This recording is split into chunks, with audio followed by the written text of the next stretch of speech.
government announced yesterday that they're going to allow churches to reopen, not just for prayer, but actually for services and weddings and things like that. And I thought what would be good, before we all rush back to our buildings, would be to consider what church actually is. So this is part one of two, maybe more parts. So we're just going to look at defining what church is and also what it isn't.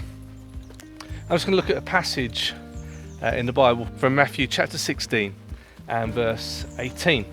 And the context of this passage is Jesus has been doing some pretty amazing things, some miracles, some preaching, some teaching, and Jesus sits down with his close group of friends and asks the question, who do people say I am? And some people say, well, you're Elijah, or you're a prophet, Moses. But Peter looks at Jesus and says, you are the Christ, you are the Messiah, you are the one that we have been waiting for. Jesus says these words, and I tell you that you are Peter, and on this rock I will build my church. This is a bit of a play on words because Peter's name means rock, but Jesus is saying that on your confession, on what you are saying about me, that is going to be the foundation of the church that I'm going to build. And this is the first occurrence of the word church in the Bible, in the New Testament. But actually it's not a direct translation. To the Greek word that this is a translation of is ecclesia. And ecclesia means a gathering of people with a singular purpose, a singular intention. So it was people who came together because something united them. And this was a word that didn't just apply to Christians, this is a word that applied to all sorts of people who were gathering. But as Christianity became more established, certainly as it became the state religion for the Roman Empire, then it was no longer about gathering people, it became about places of worship. For the Romans, that would have been the basilica. But a word that became very popular was a Gothic, an old German word, Kirche. Don't know if that's how it's pronounced. But later in modern German that became Kirche, which I'm probably pronouncing wrongly as well. And that's where we get the word church. So the word church is actually a reference to a place of worship, the house of the Lord. It was never meant to refer to a group of people.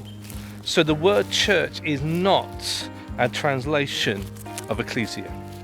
It's merely a modern take of the word. So let's just explore what difference that makes. See, if a church is a place where we go to, a place where we worship, well, there's some positives in that. Certainly it becomes a place of refuge. It becomes a place that's unchanging and you can find security in there. But it also becomes a place which is static. It's a place that is stationary. It's a place where you say come hither rather than going outwards. It's a place where you say find us rather than us seeking the lost. It's a passive place rather than an active place, and it causes, unfortunately, the people of Jesus to be hidden rather than shining brightly.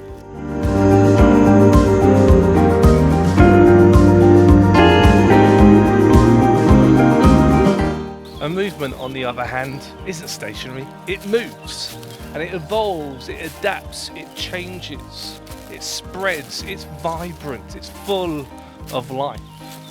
And the movement that Jesus was asking his followers to join was a movement that offered life and love and hope. It's a movement that stood for freedom and justice and rescue. I mean, how popular do you think that sort of movement would be then 2,000 years ago, but also in the here and now? See, as long as we see ourselves as a location or a place, we lose that momentum that Jesus says even the gates of hell will not be able to stand against in that latter part of verse 18. We need to be on the offensive, not the defensive. We need to be out there, not hiding in our churches. And in this time of lockdown, when our churches have been shut, I am in no hurry to rush back into our buildings, because this gives us a unique opportunity to break those habits of hiding in our buildings and instead realizing that we are scattered in our communities where we can truly shine and make a difference, where we can bring life and love and hope, where we can stand for justice and freedom. So let's get out there and be good news.